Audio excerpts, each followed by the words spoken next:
the Black Ferns pulled away in the second half to seal the semi-final spot. My name's Mark. Let's talk rugby.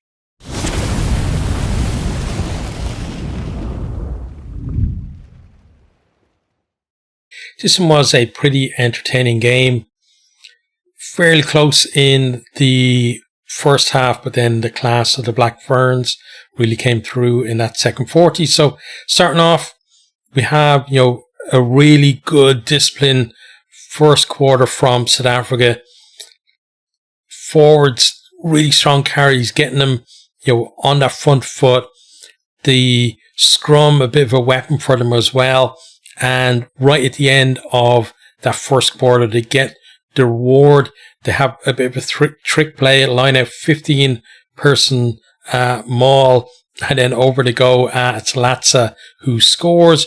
The conversion is missed as 5 points to 0, but the other Dogs have the lead.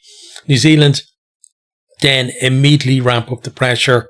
First we have MacLeod, she knocks on and she stretches for the line.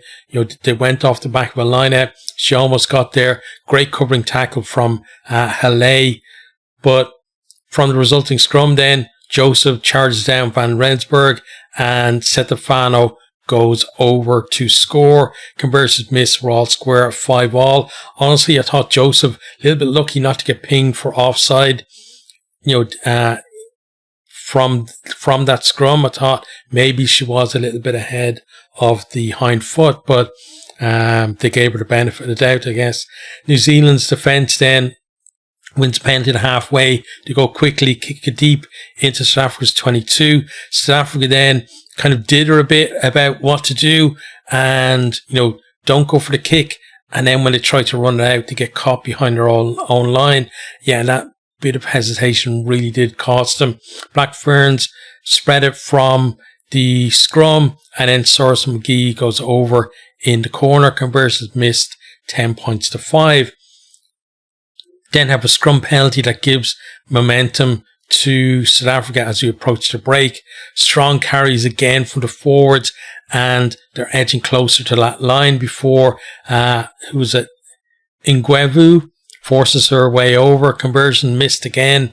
10 points all at half time, but real character shown by the Springbok women in that first half, staying in the fight and really just taking their chances as well when they're getting them too. And that's been one of the things we saw Ireland against the Black Ferns. Black Ferns defense so good they weren't able to get over, but they've already got 2 tries in this game. But then second half, whatever was said at half time, the Black Ferns absolutely fired up coming out after the break.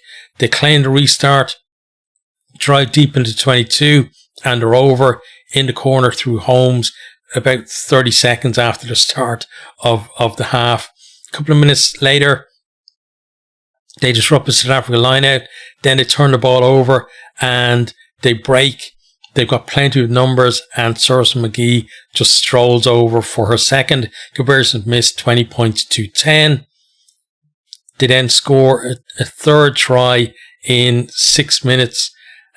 Joseph, nice little kicking behind. Soros McGee wins the race there. By the time she gets back to her feet, then she's tackled, ball's recycled, and then Olsen Baker goes over, compared for 25 points to 10. New Zealand then take complete control of the scoreboard.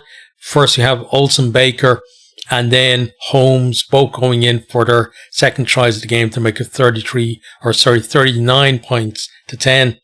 South Africa going in search of their third score. They think they have it, but it's ruled out for blocking in the run up to the try after the TMO came in.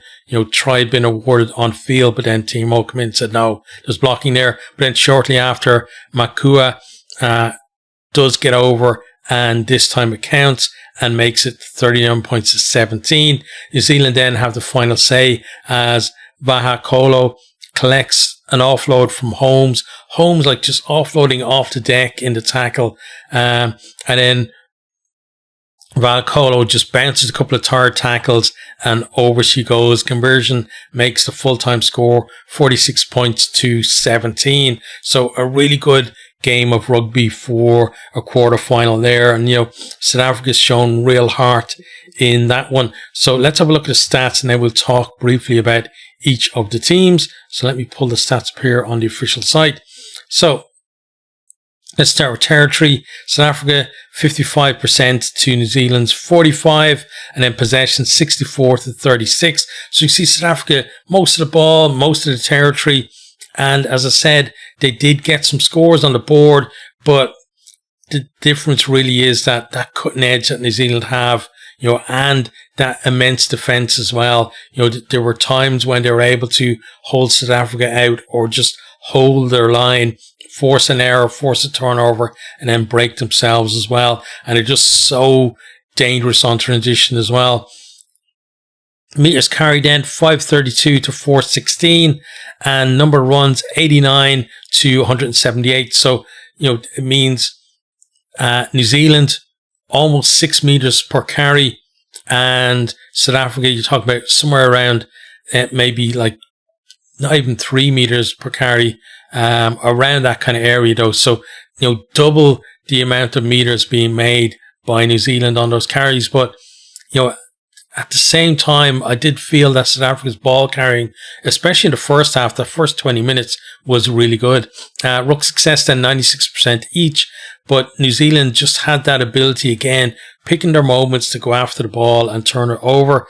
Defenders beaten 30 to 14 and offloads 11 to 5. And the offload of the game obviously was Holmes for that late try as well. Passes then 181 to 129. Rucks 146 for New Zealand, 144 South Africa. So you see how much South Africa were holding on to that ball. But, the thing is, you can go through, ruck after ruck and phase after phase. But if you're not really breaking the line enough, then it becomes easy for the opposition, especially a defence as good as this Black Ferns one is. Mauls then, New Zealand no mauls in the game. South Africa 5 on maul for 28 meters. And, the scrum and the mauls, absolute weapons for South Africa. And it's a good core to have in that team. And you would expect, the rest of the game to improve over the next 4 years as well. On to set piece then, 100% each in the scrum, but it was South Africa winning penalties on their own ball. And then lineouts 89% to 80%. So New Zealand just about edging that. Yeah. New Zealand 8 out of 8 on their scrums, and South Africa 10 out of 10 on theirs. And lineouts lost 1 for New Zealand and 2 for South Africa. On to kicking then. Goal kicking success 38% for New Zealand. Big drop from that game against Ireland where it should have been 100%. Bit of an early charge from Ireland kind of denied them that, but not so good this week. And Holmes even being replaced as the kicker by Sorensen McGee. 33% for South Africa as well.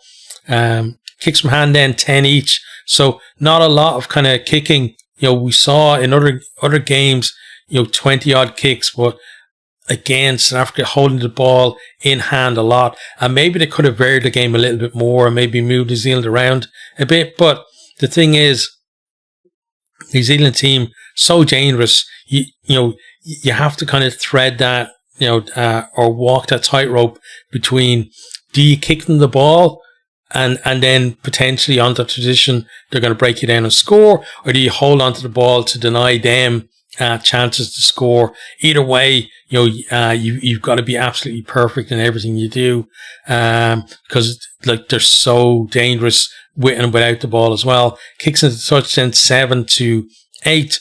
Tackle success 89% for New Zealand, and then we're down at just 60% for South Africa. So tackling an absolute work on for them. 249 tackles from New Zealand in total, 82 from South Africa, and then penalties conceded, 12 from New Zealand, 9 from South Africa. So South Africa keeping it in single digits, as I said, because they had trouble giving away penalties earlier in the tournament. Very disciplined from them and very well done there. So you can see there's a core of a decent team there, but obviously not up to the level of the Black Ferns at the moment, at least. And then most points of the game, we got Sorensen McGee with 14, so obviously 2 tries, and then she got those 2 conversions as well. Tackles, Olsen Baker, she got herself 2 tries and 25 tackles. Meters then, Dolph with 77 for South Africa. So, on the losing side, really good performance there, because it's very rare, scoreline like this, that on the losing side, you're actually going to make the most meters. And then offloads, Sorensen McGee with 2. And hang on, we got one more thing here. And then gain line carries, you got Roos with 10 gain line carries there as well. So again, the carrying for South Africa, excellent, and really did keep them in the game, especially in that first half. Okay, so let's talk about each of the teams. So, for the Black Ferns, defending champions, they are, looking obviously to defend their title. And you look at this result and you think it's a decent result. They had a good test out of this as well. They came through it and were able then to kick on in the second half. But you'd worry, if going against the likes of Canada in the semi-final, or England potentially in the final as well, whether they'd be able to recover the way that they did, against South Africa. But I think that's going to be the same for all of the favourites in the quarterfinals. Honestly, that there's no kind of perfect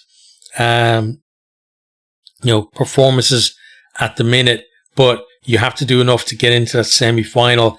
And then once you're there, as long as you can outperform your opponent, then you're obviously in the final. And once you're in the final, as New Zealand showed 4 years ago, anything can happen. Went to that final 4 years ago against the absolute hot favourites, and they managed to pull off the win and retain their title there as well. But for the Springbok women's team, hugely improved. The most improved team really in terms of like being at the top table in the this World Cup cycle now. Got themselves, into a quarterfinal, and yes, they weren't going to win it, but they're showing progress, and that's what you need to do. And there's a feeling really that there's a few teams, and a lot of them have actually made these quarterfinals, who could break into that kind of top 4 in the world and potentially kind of establish themselves in there as well. And this team is definitely one of those. The amount of improvement that they showed in the last 4 years, if they do the same again, you could see them really threatening for a semi-final in Australia next time out. So very heartening performance from them, but the Black Ferns are the ones who march on.